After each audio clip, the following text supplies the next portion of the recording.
Bem-vindos os professores. A gente vai esperar só mais um pouquinho para dar aí as 2h30. Prazer aí aos professores que estão aí, se quiserem se apresentar, fiquem à vontade. Depois a gente vai dar uma bloqueadinha no som, até por conta para a gente não ter interferência aí, mas sempre lembrando, daqui a pouco eu vou dar as orientações, mas um prazer ter vocês, muito felizes aí. Obrigado.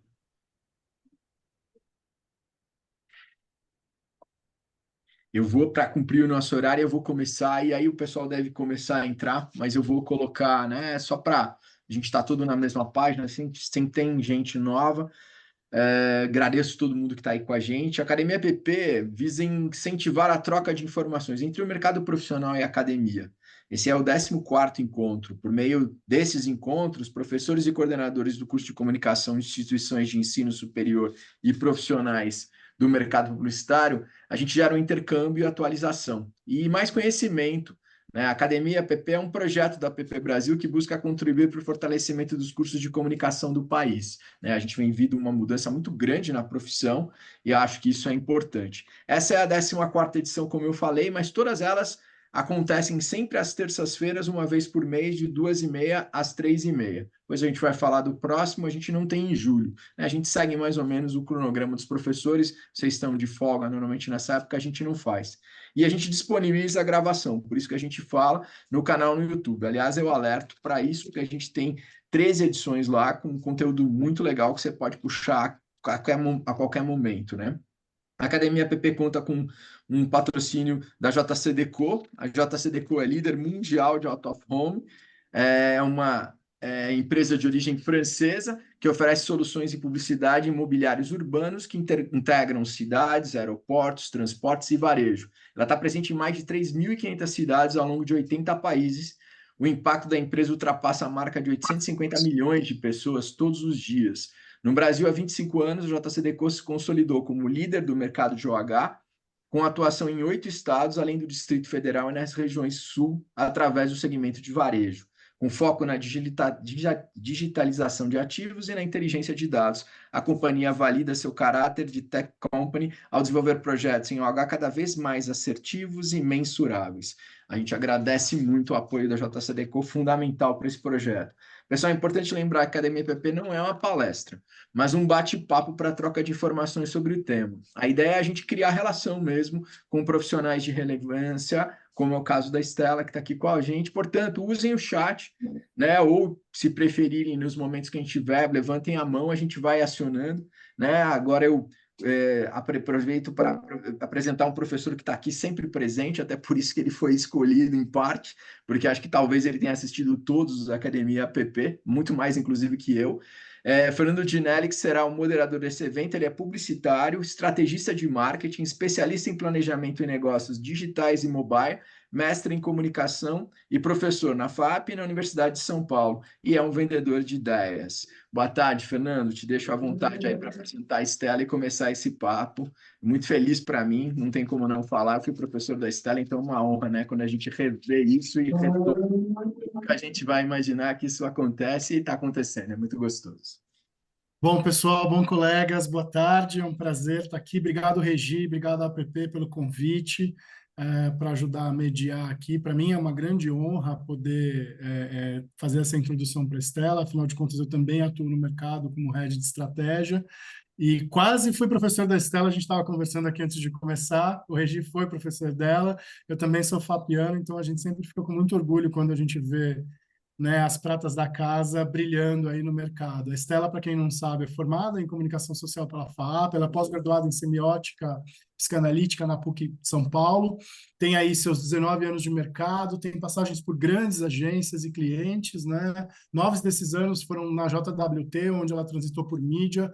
Ela ficou muito conhecida com a inauguração da área de Channel Planning, que foi uma revolução aqui no Brasil, né? E, claro, toda a parte de planejamento. Em 24, ela assumiu a posição na VML, onde ela é supervisora de equipe de planejamentos, insight, mídia, dados e da plataforma da agência.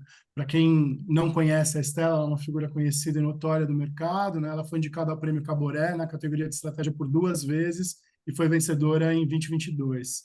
né? Vamos explorar o tema que foi proposto para essa Academia PP hoje, na estratégia co-criada Consumidores e Criadores de Tecnologia. E é isso aí. Stella, com você a palavra, uma honra, um prazer, muito orgulho de poder estar aqui ajudando e mediando esse nosso papo, um papo aberto. Fique à vontade, a palavra é sua. Oi, pessoal. Nossa, confesso que até dá uma emoção aqui. Regi, muito obrigada pelo convite. Fernando, também um prazer. É muito bom a gente ver que a gente pode ter diferentes tipos de conversas, né? Então, acho que para mim é muito. Enfim, fico muito agradecida da gente também estar aqui com esse grupo tão seleto e importante, como vocês. Então, vamos conversar. Eu posso seguir por aqui, Fernando? Como que a gente faz? Posso, tá bom. Acho que desde quando o Regi me convidou aqui para participar dessa conversa, é muito difícil escolher um tema, né, um recorte e tudo mais. Então, eu vou projetar uma apresentação, mas eu acho que a ideia dela ela é ser mais rápida, inclusive, para a gente depois conseguir trocar ou durante também. Então, por favor, fique à vontade no meio para me interromper. E, e no final eu tenho alguns cases que, se der tempo também, a gente toca os vídeos, que eu acho que pode ser legal também eu contar um pouco de como que tudo aquilo aconteceu, né, de um ponto de vista aqui da agência para vocês. Eu vou compartilhar minha tela e a gente já segue.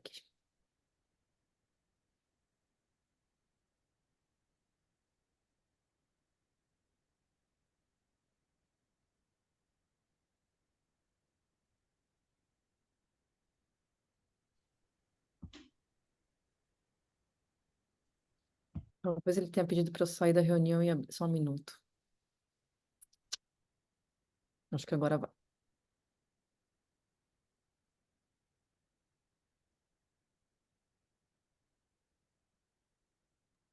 Estamos vendo a sua tela de computador, agora vai. Agora foi, Perfeito. né? Então, muito bom. Bom, pessoal, eu coloquei esse tema aqui porque eu acho que acho que depois de algum. Primeiro, né? Eu sou formada, que nem o Fernando colocou e o Regi também, eu sou formada em comunicação social aí na FAP. Depois eu me especializei nessa história de semiótica psicanalítica. Sempre gostei de me aprofundar um pouco e trazer novas referências para o meu mundo aqui prático de agência. Mas eu acho que achei curiosa a minha trajetória, que eu não sei se vale compartilhar, mas talvez ela explique um pouco desse tema que eu coloco aqui, assim, antes de eu ser uma planejamento, uma estrategista, eu fui mídia. E eu acho que a mídia, e hoje o planejamento, teve muita mudança desde quando eu comecei. Naquela época, ser mídia era ser um especialista que ficava isolado numa determinada parte do trabalho e num determinado canto da agência. E a minha migração da mídia para o planejamento, eu acho que formou quem eu sou muito, assim. Eu lembro que eu tive um chefe, um mentor na época, que ele falava, Estela, acredita, você não precisa nascer em uma área e ficar nela para sempre. Você pode mudar de uma área para outra, né? Isso é uma conversa que naquele momento teve muito significado. E eu acho que hoje, cada vez mais, isso está acontecendo, que é muito positivo, assim. Eu tenho incentivado muito esse tipo de talento e troca de talentos de uma área para outra, porque eu acho que a gente chega em lugares novos, assim, então a gente conversa com muitos alunos e eles ficam muito preocupados de já escolher a sua área de atuação.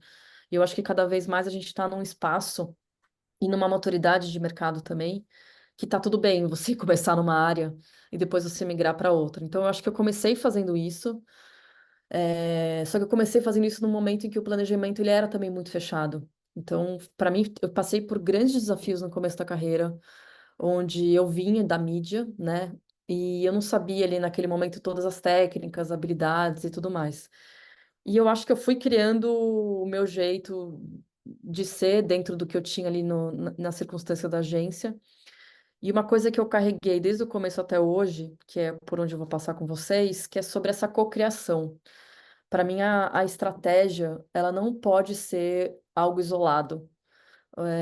Não pode ser algo que se encerra nela mesma, não pode ser de uma pessoa, de um grupo de pessoas. Tem que ser cada vez mais um departamento muito aberto e uma disciplina muito aberta, muito conectada. Eu acho que no começo da minha carreira, assim, o planejamento era, ou pelo menos as pessoas que eram de planejamento, eram pessoas que ficavam com seus fones sozinhas na agência, transcrevendo 50 slides num lugar muito de um capital intelectual ali. E eu acho que cada vez mais esse perfil de profissionais foi mudando. E eu acho que isso é muito valioso, assim, porque podem ser muitas vezes os estudiosos, assim, né, por assim dizer, de uma agência, mas não necessariamente é só sobre isso, né? No final, são sobre profissionais que precisam estar cada vez mais como conectores e integradores. Então, eu acho que eu vivi um momento onde eu tive que abrir muito a estratégia para as outras disciplinas dentro da agência, e eu acho que isso formou um ponto de vista meu, assim. Então, eu acho que eu incentivo muito a gente continuar entendendo a estratégia como alguma coisa que ela é co-criada, que pode começar comigo e terminar de outro jeito, né? E quando a gente fala de cocriação, passa-se por muita história, né? Eu acho que a gente, obviamente, tem a história da gente co-criar com as pessoas, que passa por um momento de escuta dos nossos consumidores, de dores e emoções que eles possam ter. Pode passar por uma história pessoal que, de repente, alguns de nós tenhamos passado, e isso influencia a estratégia que eu vou desenhar. Pode passar por um dado, por uma informação, por uma tecnologia. Essa história de influenciadores e criadores cada vez mais co-criando estratégias na mesma mesa, né? Da gente também é muito forte, muito potente. Cada vez mais um time de co-criadores e não só um perfil de pessoas. Quando eu coloco plataformas aqui, a gente tem visto que é muito importante a gente trazer TikTok, Meta, Google, Twitch, qualquer uma dessas plataformas e veículos também para uma mesa de cocriação das nossas estratégias e, obviamente, referências e tudo que acontece por aí afora. Então, eu gosto muito de levantar essa bandeira de um departamento, de uma disciplina muito mais aberta e porosa, né, assim, com o que está acontecendo no mundo. Deixa eu só minimizar aqui, senão eu não consigo ver, peraí. Aqui a gente fala sobre. Eu vou passar por alguns slides bem sucintos, e porque como que eu acho que a gente pode entender uma estratégia que hoje ela é co-criada? A gente conversa muito aqui dentro sobre a estratégia sobre escolhas. Não existe uma estratégia que é certa ou uma estratégia que é errada, né? Existe uma estratégia que eu vou ponderar aquele ponto de vista e vou entender se aquele ponto de vista vai ser melhor porque vai fazer bem para minha marca, porque vai fazer bem para as pessoas e porque vai fazer bem para aquele contexto de mundo que eu estou vivendo. Então, eu acho que esse lugar de aliviar a estratégia como menos um lugar certo ou um lugar errado é muito importante para a criatividade. Eu acho que a estratégia nada mais é do que você escolher uma estratégia e você ir com toda a potência nela, né? E por falar em escolhas, eu vou trazendo algumas referências aqui que a gente tem discutido aqui dentro, que, enfim, não sei se você já conhece ou não, mas depois eu posso entrar em mais detalhes, assim. Esse Mark Pollard aqui, ele é uma pessoa que eu acho que ele começou a colocar a estratégia num lugar mais fácil e mais amigável para mais pessoas. Ele, obviamente, é um estrategista. Depois, se vocês não seguem ele, eu acho que vale a pena, assim, ele tem, enfim, perfil no Twitter, perfil no Instagram, perfil no YouTube, da aula, da palestra, da podcast. Eu acho que ele deixa de uma forma muito tangível e fácil o que é estratégia. E ele recém lançou esse livro, que estratégias são essas palavras. Isso aqui, pessoalmente, para mim é muito forte, porque eu acho que nada resume melhor uma estratégia do que a palavra.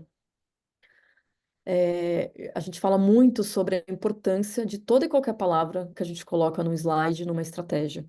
Ela pode ainda significar a mesma coisa, mas às vezes uma palavra mais simples pode levar um criativo para um caminho, às vezes uma palavra mais potente pode levar um cliente para outro. Então, eu acho que investir o tempo nas palavras, eu recomendo muito, assim, isso a gente fala bastante aqui, e eu acho que essa é uma polidez, sabe? Uma polidez que vale a pena. E ele define a estratégia como a estratégia é uma opinião informada sobre como ganhar, né? Não é simplesmente uma opinião, é uma opinião com informação, né? Uma opinião com dados, com repertório, e a partir dessa opinião, isso já vira uma estratégia sua, que você colocou que você acredita, e ela vai ser a sua saída, a sua alternativa para qualquer ganho. É um livro super didático, ele tem muito framework, ele ajuda muito também. Eu acredito que vale a pena a gente depois, enfim, se vocês quiserem dividir com os alunos ou estudar mais, eu acho que ele é uma grande escola também. Aqui é só um exemplo de palavras que parece pequeno, assim, esse comentário, mas tiveram duas palavras recentes que a gente teve que, por exemplo, avaliar a pedido do nosso cliente, por exemplo, a Avon, tá? A Avon sempre falou muito sobre empoderamento feminino e sobre ele ser uma marca democrática. E às vezes as palavras, elas não chegam para as pessoas, mas elas flutuam nos slides, flutuam nas discussões, e elas começam a trazer outros significados conforme o tempo passa. Então, aqui é um exemplo também que às vezes a gente pode escolher uma palavra, mas talvez depois a gente precise revisitar ela. Então, empoderamento, eu acho que ficou uma palavra que se desgastou ao longo do tempo. A Avon estava um pouco incomodada por isso e pediu uma revisita nossa. A mesma coisa aconteceu com a palavra uma marca democrática, que talvez nesses últimos tempos acabou colocando um cunho mais político, econômico, social nisso, e não necessariamente era aquele o significado inicial que a marca queria. Então, apesar de a gente às vezes só chamar isso como pilares, né, da marca, eu acho que eles não estão escritos em pedra. Então, a gente precisa sim revisitar e trocar. Então, a gente está fazendo uma sugestão aqui para eles tão simples quanto de empoderamento, dar uma aliviada no que é esse empoderamento e colocar para cumplicidade feminina. E o democrático é fazer uma marca que chega para todos e para todas as pessoas. Então, são sutilezas, mas que isso já leva a discussão, leva qualquer documento, leva qualquer também estratégia para novos lugares. Quando a gente está falando de estratégia também, puxa, tem tanta coisa, né? Tem tanto tipo de estratégia, que estratégia é sempre no plural.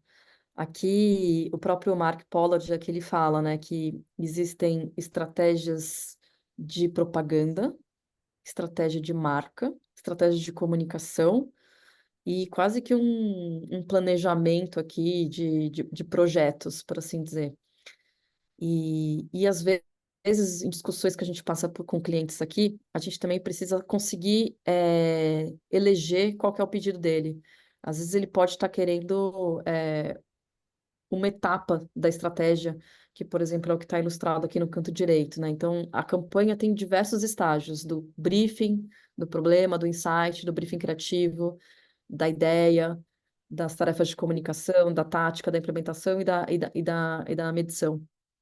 Às vezes, né, eu posso estar ali num campo do lado esquerdo, onde eu estou definindo mais a estratégia da marca. E depois, no canto direito, é onde eu vou estar definindo mais a estratégia de comunicação em si, né? O que que a comunicação vai resolver, o que que ela vai fazer. Enquanto o lado esquerdo, às vezes, é uma história mais de fundamentos de marca, onde eu preciso estar muito em comunhão aqui com o cliente. E muitas vezes o que a gente faz também é validar por etapas. Eu posso construir a primeira etapa em conjunto com o cliente, antes de chegar na Big Idea, antes de dividir com a criação para ter certeza. Aí depois a gente segue para o segundo momento. Isso varia muito de cliente para cliente, de perfil para perfil. Tem clientes que trabalham melhor juntos, tem clientes que trabalham melhor já vendo todo e conseguindo opinar e evoluir em cima do que viu, né? Aqui também só alguns exemplos, né? Às vezes os nossos materiais, eles podem ter diversas carinhas, assim. Eu posso ter um lugar onde eu, como estratégia, vou criar um recurso visual para colocar as minhas ideias estratégicas, ou eu posso ter um lugar mais organizacional, onde eu vou ter que. Qual que vai ser a ideia que eu vou ter? E a partir dessa ideia eu começo a criar um começo, um meio e um fim. E por fim, aqui esse slide mais gerencial, onde eu tenho um calendário de campanha.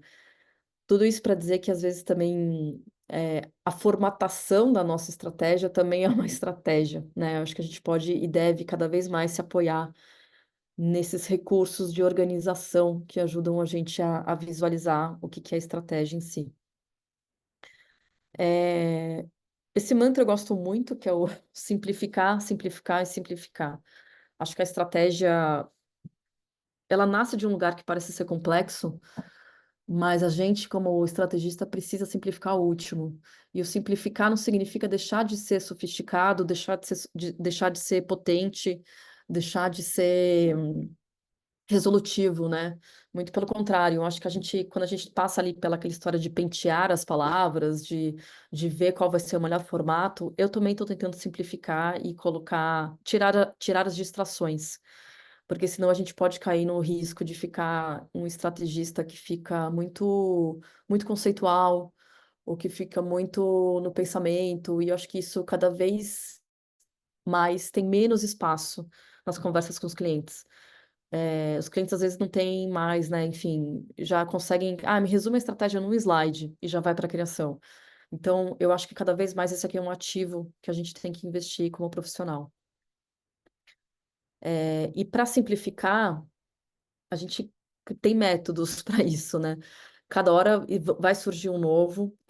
Esse aqui, para mim, é um que sempre fica de pé, onde a gente precisa desenhar uma estratégia, a gente parte desses 4 Cs, né? Então, qual que é a verdade do consumidor que eu estou tendo, qual que é a verdade da categoria, a verdade da companhia naquele momento e a verdade da cultura. E ao colidir todas essas verdades, eu posso chegar na minha estratégia, eu posso chegar no meu insight. Então, eu acho que recursos que simplificam também são muito bem-vindos. Esse aqui é um outro personagem da estratégia que tem nos ajudado bastante, que é o Julian Cole. Eu vou mostrar o nome dele aqui na sequência, mas ele tem uma academia, uma escola também para planejadores. Ele é europeu e ele tem esse lugar dessa fábrica de frameworks. Eu tenho esse arquivo disponível, depois eu posso compartilhar com o Regi, com todos vocês. Não é para a gente ficar aquelas pessoas que só fazem frameworks, mas às vezes eles vêm e nos ajudam. Então aqui o Julian Cole, né, o nominho dele aqui embaixo. E ele no Twitter, ele é muito ativo, nas redes sociais também, e ele está sempre nesse lugar da organização do pensamento, da simplificação, de compartilhar dicas para nossa comunidade de estrategistas. Então, eu recomendo também muito ele para a gente, enfim, se manter atualizado e trocar muito. Assim, ele tem bastante recurso visual que ajuda a gente a materializar a estratégia, né? Então, às vezes é tão simples quanto aqui nesse desenho lateral, né? Eu tenho lugares onde mais pensantes, que é da minha audiência, do meu insight, da minha estratégia.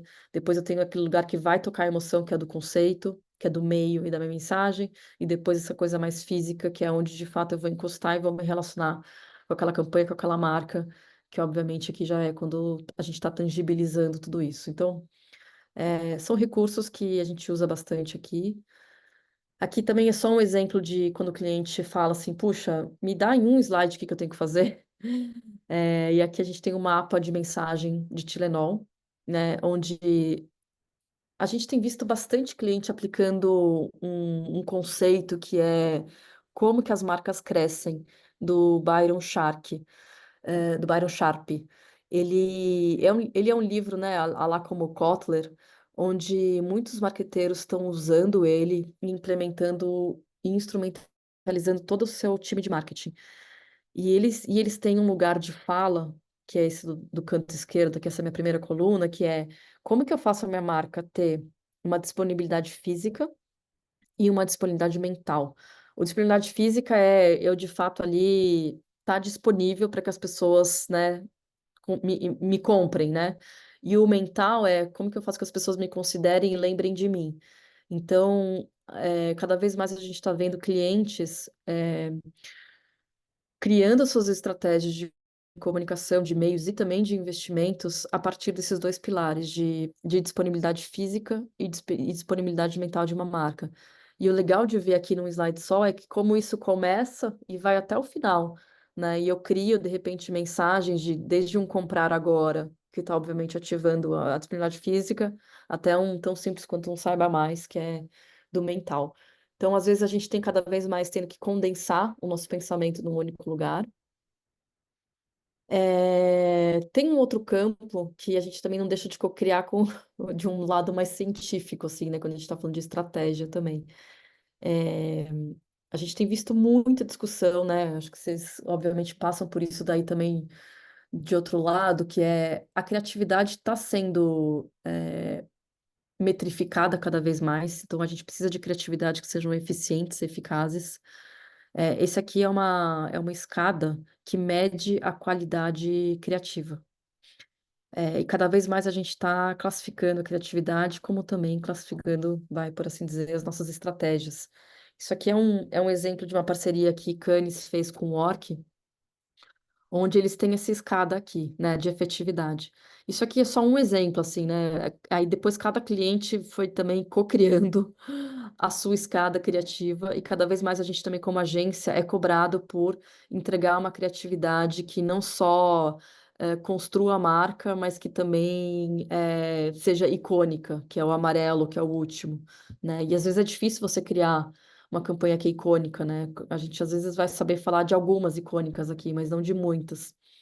Então, essa escada também, né? Depois, cada layer dessa escada tem seus atributos, tem o que que faz cada uma chegar num degrau. Então, às vezes também existe essa escola cada vez mais da gente metrificando as nossas ideias junto com os clientes e se puxando para cima, ou mas também para baixo. Às vezes também acontece da gente falar assim, olha, vamos ser realista, né? Com essa campanha, vou falar qualquer marca, tá? De Doril, eu não preciso ter uma campanha icônica, né? Eu posso ter uma campanha que simplesmente é, atinja parâmetros razoáveis aqui de venda. Nessa história de ciência, é que a gente não precisa olhar nada do que está escrito nesse slide, mas é só para reforçar o ponto de cada vez mais do papel do F nas nossas vidas. Assim, o F, né, tem se tornado um prêmio de muito interesse, de muito apetite hoje das agências e dos clientes. E essa aqui é um pedaço da ficha de inscrição de um caso dentro do F, né? É, eu acho que assim, preencher uma ficha do F hoje é um super desafio para um estrategista. Ele exige uma ciência, exige uma técnica, pede que você seja super acurado. Então, se eu coloco na primeira caixinha da ficha que o meu objetivo de negócio é um, no resultado eu preciso puxar esse mesmo objetivo e mostrar qual que foi a minha alavanca de crescimento versus o estimado que eu coloquei. Cada vez mais a gente está precisando de objetivos também mensuráveis para ter os resultados mensuráveis e performar bem. Por exemplo, no caso do F aqui. O outro lugar que eu acho que é inevitável a gente não falar sobre, né? Apesar de a gente cada vez mais estar mais científico, com mais acesso a ferramentas, e frames e tudo mais, a gente não deixa de ser engenheiros de emoções, né? Eu acho que quando a gente está construindo uma estratégia, a gente está construindo qual é a emoção que eu quero que aquela pessoa tenha, ou mesmo qual que é a emoção que eu quero que aquela reunião vai ter com aquele determinado cliente. Então, a gente tem uma engenharia de emoções aqui que é muito latente e presente. Eu trago aqui, depois eu posso compartilhar esse relatório também. É um relatório nosso aqui da VML. Ele é um relatório que esse aqui do The Future 100, ele é lançado todo ano. Ele está na 10ª edição. Ele é um relatório muito incrível, assim, ele tem sido cada vez mais respeitado. Ele foi um relatório que também saiu no Valor, saiu no Meio Mensagem, no próprio Mark, onde ele faz uma predição de quais são as 100 tendências do mundo para a gente acompanhar no ano. E todo primeiro quarto ele é lançado. E ele foi recém-lançado, está disponível no nosso site. E tem 100 tendências de tudo que é vertical. Então, tem tendência de saúde, de tecnologia, de alimentos, de bebidas. eh, e vale a pena olhar ali. A gente tem usado isso muito como um instrumento para também embasar as nossas estratégias ou mesmo inspirar os nossos clientes. E a primeira tendência que eles nomeiam aqui, eles são muito bons também de nome, o layout, o design é lindo, assim. É um documento muito legal de compartilhar. A primeira tendência que eles colocam lá é esse emotioneering, que é justamente isso, né, da gente conseguir ser esses engenheiros de emoções. E eles falam que uma métrica futura de sucesso para as marcas, né, além de engajamento, compartilhamento, compra, talvez daqui a pouco as marcas tenham as suas caixinhas de emoções. Então, se eu sou uma Coca-Cola, eu quero saber quantos sorrisos eu proporcionei com aquela peça. Ou eu quero saber quantas ações positivas eu causei ao patrocinar um evento, né, ali determinado. Então, eu acho que cada vez mais, isso é uma aposta deles, os nossos KPIs também vão ser abertos por emoções que eu possa eleger para cada marca, a partir da sua vocação, a partir da sua persona, né? A partir do que cada um, obviamente, consegue entregar para as pessoas. E quando a gente fala de emoções, né? Assim, o mundo já classifica as nossas marcas em emoções. Então, acho que isso também é muito importante a gente não perder de vista, apesar da gente estar mais cientificado, a gente está aqui para despertar emoções nas pessoas, seja elas quais forem, né? E acho que no nosso mundo agora, onde o social está muito presente, a gente também tem conversado com os clientes onde, se eu sou, por exemplo, uma marca como a Coca-Cola, que eu prezo pelo otimismo, mas ao mesmo tempo eu presenciei ou eu patrocinei um evento onde a minha marca foi associada de repente com uma coisa tóxica, com pessimismo, como que eu saio dessa, né? Então também tem alternativas aqui, tem uma história que é a voz da marca, que é ela falando, e tem a outra são as vozes dos influenciadores que eu posso ter eles comigo. Então, a gente teve um caso muito simbólico assim de Coca-Cola no passado, onde no Big Brother a gente estava lançando, acho que eu trouxe essa campanha aqui pra gente, lançando aquela campanha das latinhas da Coca-Cola, onde cada latinha tinha uma letra, né? E era o Coca-Cola alfabeto, que a gente estava estimulando as pessoas na época da pandemia a consumirem latinha. Esse era o desafio de Coca-Cola. Como fazer a Coca-Cola consumir as latinhas ao invés de a gente consumir o litrão, numa época que a gente estava só em casa. Porque para a Coca, a margem da latinha era muito maior do que é, a do litro, a da garrafa, né? E a gente criou essa história de as latas comunicam, né? As latas como ferramenta de conversa, de expressão, cada latinha com uma letra. Isso ajudou muito as vendas das latinhas, as pessoas começaram a formar opinião, mas tudo isso aconteceu num momento muito icônico que foi a gente estava patrocinando o Big Brother, e a Carol Conká, na época, ganhou a prova do líder. E ela estava ali tendo comportamentos que, né, enfim, as redes sociais, o Twitter não tava agradando ninguém, tava com uma questão, tava muito polêmica. E ela ganhou a prova escrito, e ela formou as latinhas de coca, escrito otimismo. O Twitter foi abaixo, assim. Dolly subiu no Trending Topics, Peps também, foi uma loucura. E a gente estava num grupo de WhatsApp nessa hora, fazendo a gestão de crise, meia-noite, e a gente falou assim: como que a Coca, que é a marca do otimismo, vai poder reagir a isso, né? A gente não pode ficar apartado, a gente talvez também não concorde com algum comportamento que ela tenha feito. A gente fez ali um post, foi um SOS com as latinhas, que é do tipo, putz, nem eu sei o que eu fazer agora, e pessoas falando assim, nossa, eu queria estar na sala de marketing nesse momento. Mas a gente deixou a banca de influenciadores falar sobre a gente e começar a dar risada, ou a criticar a Carol Conká, ou apoiar a Carol Conká, já que a marca não poderia tomar partido. Então, fazendo da história longa, curta, às vezes a gente não pode se expressar tanto quanto marca como a gente gostaria, mas a gente pode ativar outros recursos para fazer isso pela gente.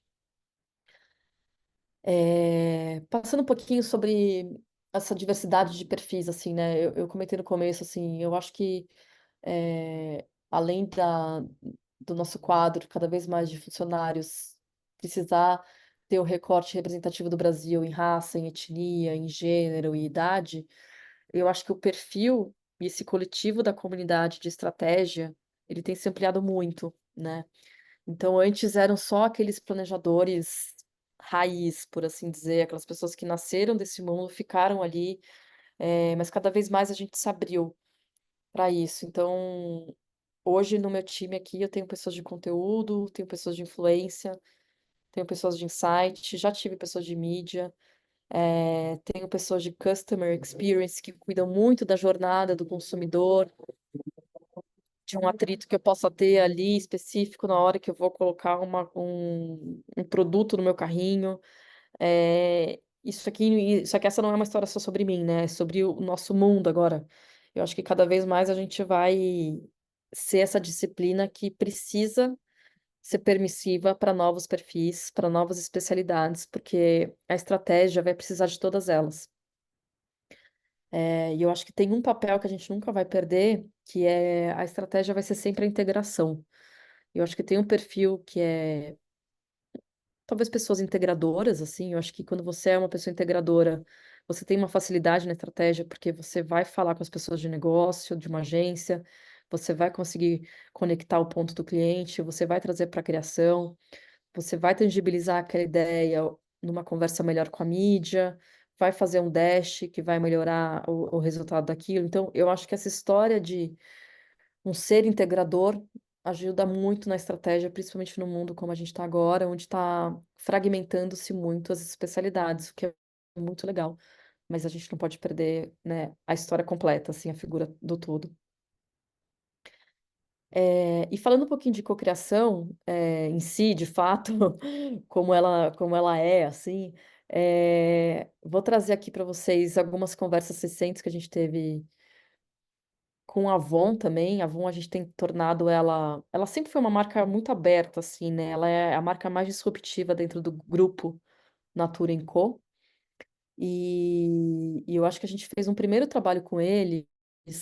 Esse aqui eu tô sem o vídeo, mas foi um primeiro trabalho onde a gente chamou a Larissa Luz, que é essa mulher preta que está aqui, para fazer parte do time de criação dessa campanha, que foi chamada Essa é Minha Cor.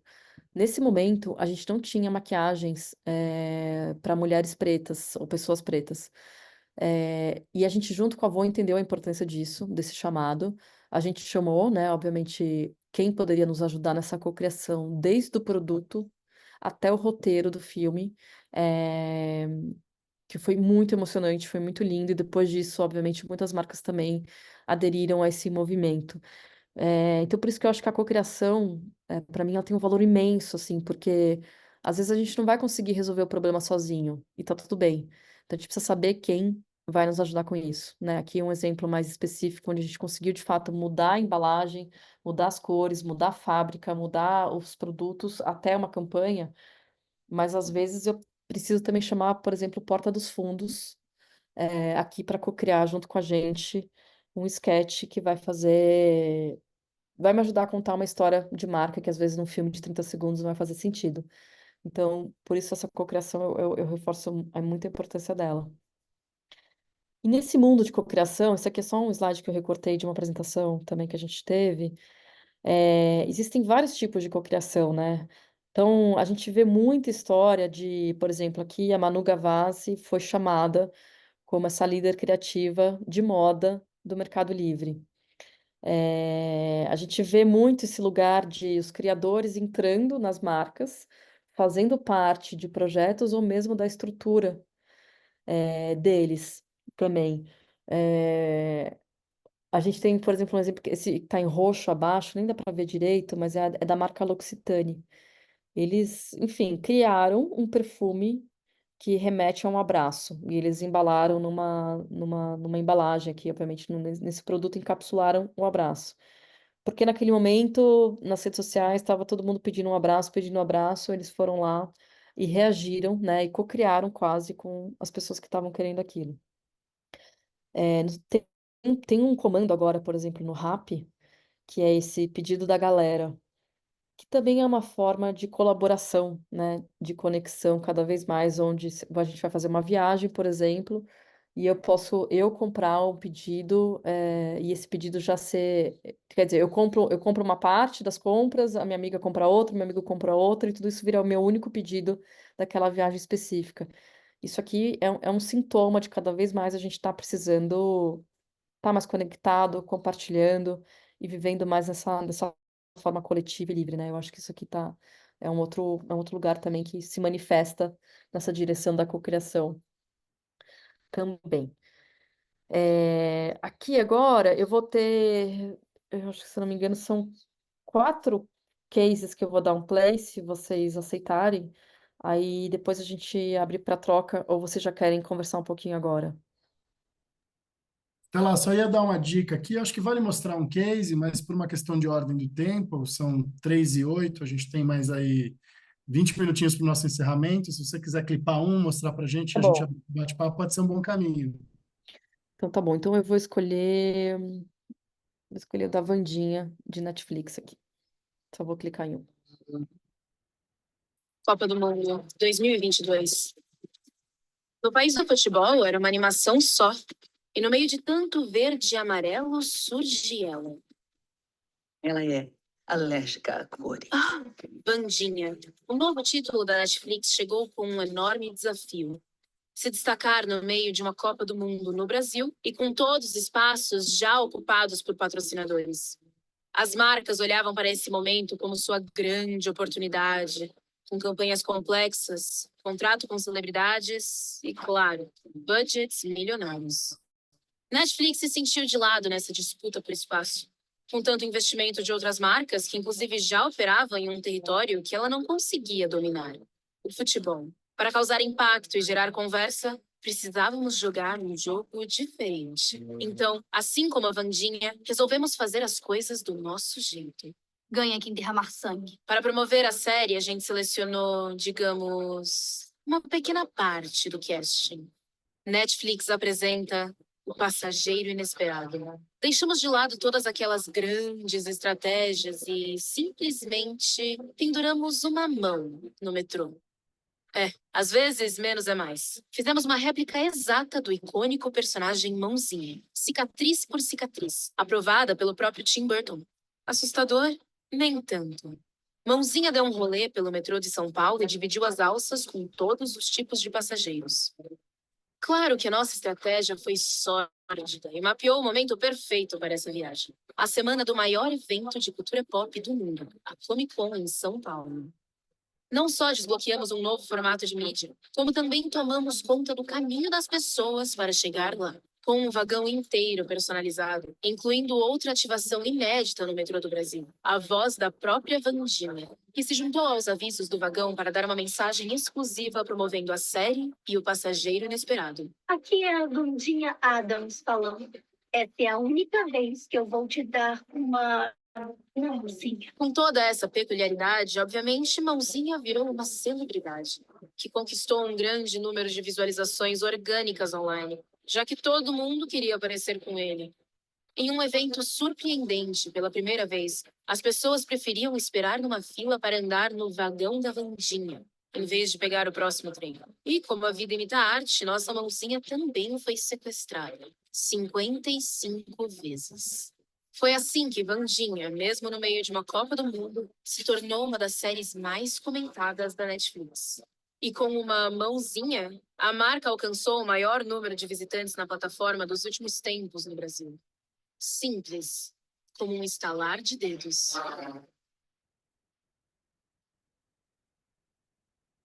Deixa eu parar de. Você tava com som, será? Vocês ouviram sem som?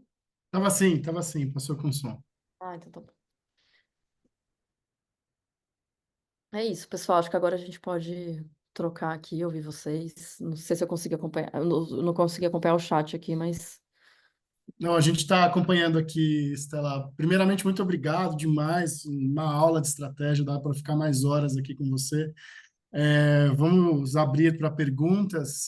Para fazer por favor, se puderem ir levantando as mãos e abrindo os microfones para fazerem as perguntas. Se ninguém tiver nenhuma agora, eu faço uma inicial, que é uma para abertura aqui, bem no pensamento acadêmico, né? Acho que você deu várias dicas e direções para a gente, Estela, mas o que você daria, né, se você pudesse conversar com um aluno agora e a gente pedisse aquela dica quente de, puxa, me interessei por essa área, fiquei apaixonado por estratégia, por onde eu começo, para onde eu vou, até porque nós, professores, podemos levar isso para os alunos, né? O que você falaria? E aí já passa a palavra para os meus colegas. Boa, Fernando. Eu é, acho que é só reforçar essa questão, às vezes, do jeito de cada um fazer estratégia. Eu acho que não tem, de novo, assim, não tem jeito certo, não tem jeito errado, mas entender que uma estratégia ela precisa ser sempre defendida e informada. Então, aquela história da opinião com informação, e como que você vai construir essa opinião com informação, que eu acho que vai passar, de novo, pelo uso das palavras certas, por uma simplicidade no pensamento, não se engasgar, não deixar complexo, não deixar muito conceitual, e sempre abastecer com referência e com tangibilizações, assim, do seu pensamento, assim, eu acho que isso ajuda muito, assim, esse exercício de tentar contar a história do jeito mais simples possível, porque as pessoas estão com menos tempo para a gente e a gente às vezes precisa ser mais rápido, mais assertivos também.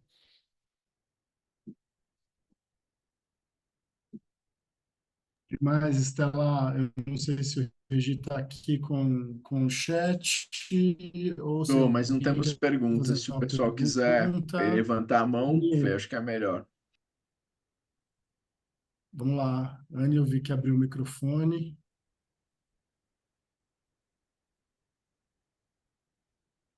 Não. E para a gente puxar o nosso papo, Fernando, Estela, posso fazer uma pergunta para vamos lá, Estela? vai lá, Anny, vai lá, Anny. Oi, Estela, tudo bem? Prazer. Você tá falando Prazer, aqui, Anny. eu fui também fui aluna do Fê, fui aluna da Irene, e sabe o que é muito engraçado? Hoje eu sou uma estrategista júnior, e quem mais me ensinou tudo, assim, a base de estratégia foi a minha professora de redação. Isso é Ah, bizarro, mas é porque é isso a importância da cocriação que você falou, que eu também defendo muito. Mas sabendo, assim, falando como estrategistas, assim, eu queria muito saber, porque o seu lugar é o lugar que eu almejo daqui a muitos anos. E ali eu pergunto para você, qual que você acha que foi o caminho mais difícil para você, falando como estrategista, se reconhecer nesse ambiente, assim? Qual que foi um desafio que foi difícil mesmo? E, sei lá, não sei se você deu um outro viés, enfim, mas como que foi uma barreira, assim, para você, um obstáculo? ai, eu acho que essa transição da mídia para o planejamento, assim, para mim foi muito simbólica, Anne. E porque às vezes eu comecei no planejamento, talvez ali já não era estagiária, já estava talvez ingressando num cargo talvez de gerente, vai. E, e eu achava que eu preciso, né, assim, você sempre quer se inspirar e meio que reproduzir o que você está vendo. E a partir do momento que eu entendi que eu poderia ter o meu jeito de fazer, mas é óbvio que eu precisava me inspirar em quem estava, né, enfim, na minha frente, em cima, eu consegui, acho que, juntar essas duas histórias. Então, acho que eu tive chefes que me ensinaram eu acho que esse cuidado e essa lapidação com as palavras. Eu reforço isso, porque para mim isso foi muito forte, assim, sabe? Eu acho realmente um poder de síntese e de facilitação e simplificação, assim. Acho que isso eu bebi de quem estava em cima de mim. E eu acho que a gente tendo essas ferramentas, tanto faz o jeito que você vai seguir, sabe? Ou tanto faz a escolha da estratégia que você vai ter, desde que ela venha para simplificar, que ela venha de um jeito que vai inspirar, porque você colocou de um jeito que fez todo sentido. Então eu acho que eu acho que eu vou reforçar esse combo, então, talvez da simplificação e de como que a estratégia hoje é sobre as nossas palavras. E parece simples, né? Mas para a gente conseguir fazer isso é um exercício diário, assim. Então, Uhum. eu lia dicionário, eu presto muita atenção, né, nas palavras. Dicionário de sinônimo, a gente usa muito dicionário de sinônimo, a gente fica trocando palavra o tempo todo. Putz, se a gente trocar essa palavra por aquela, né, o que que significa? Nossa, assim, se você fizer isso um teste numa roda com criativos, é muito potente, assim, sabe? Um documento que você escreve com uma palavra e você troca ela, é muito. É muito potente. Às vezes tem assim, também tem os macetes de palavras, né? Que, sei lá, às vezes a gente costuma também nomear as estratégias. Então, vamos supor que a estratégia da marca agora seja sobre atomizar e otimizar. São palavras mais difíceis, mas que às vezes ela causa um estranhamento que você meio que guarda. Então, acho que isso também às vezes é um recurso que a gente pode brincar também criativamente, sabe? A nomear as Uhum. nossas estratégias. Então, eu acho que é isso. Acho que a gente tem um grande trunfo na mão, que é essa combinação de palavras que a gente vai fazer, mas de um jeito que ela sempre venha para simplificar, e não grandes parágrafos, assim, sabe? Grandes textos, assim. Eu acho que isso fica para um outro momento de aprofundamento, que pode ser o prévio, pode ser o pós. Mas eu acho que naquele momento que você tem, às vezes, meia hora para defender uma tese sua, junto de um cliente, junto de algum momento, eu acho que esse é o momento onde ser assertivo e ainda manter uma inspiração é muito valioso, assim. Então, eu acho que isso é importante. Legal, obrigada. Muito Imagina. legal. Obrigado, Anny. Obrigado, Estela. Josué, você quer abrir o áudio e fazer sua pergunta ou eu posso reproduzir aqui para você? Vamos lá, ele colocou no chat. Se quiser abrir o áudio, por favor, Josué, nos agracie. Gente, boa tarde. Estão me ouvindo? Sim, Sim, Tá. Então, eu um pouco em cima dessa questão anterior, aí talvez fique até um pouco repetitivo, mas aqui eu acho que para mim fica marcante também. Eu sou professor de redação, né? Entre, né, outras coisas, mas professor de redação há bastante tempo, e vários ex-alunos meus começaram na redação e chegaram no planejamento. O que você entende disso? Né? Por que eu percebo que em várias situações acaba sendo um caminho meio natural até. Não sei nem se a gente pode falar de evolução, ou essa Uhum, transição de lugar de carreira. Se você falasse um pouquinho disso. sim. Eu acho que eu acho que o planejamento, a estratégia, ela é uma contação de histórias, né, Josué? Eu acho que a gente passa por ser contadores de histórias.